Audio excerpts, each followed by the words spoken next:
Idiniklara na ng National Commission on Muslim Filipinos o NCMF na maayos at naging matagumpay ang kanilang isinagawang Hajj operations nitong nakaraang buwan ng Hunyo hanggang Hulyo ngayong taon.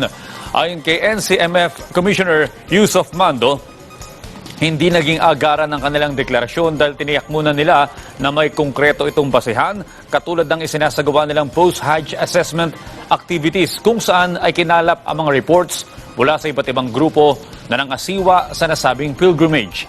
Ayon pa sa NCMF, malaking may tutulong ng Hajj 2023 sa ekonomiya dahil mas lumawak ang pakikipag-ugnayan ng mga Pilipino sa mahigit 50 Muslim countries kung saan posibleng magbukas ng maraming oportunidad gaya ng investment sa Pilipinas.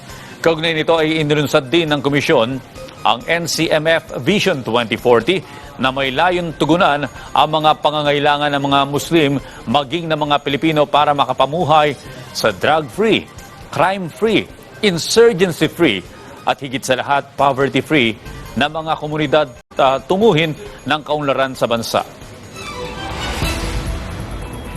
Masahan natin po dito sa ating Vision 2040 ay pagkakaroon ng unified effort in support to the government. So tulong po ito hindi lang sa mga Muslim, kundi sa non-Muslim as well. Yan po natin maipakita ang benefit ng Muslim community sa Pilipinas ay makapagdala ng malaking opportunity, makapagbukas ng pinto ng investment para sa ating bansang Pilipinas.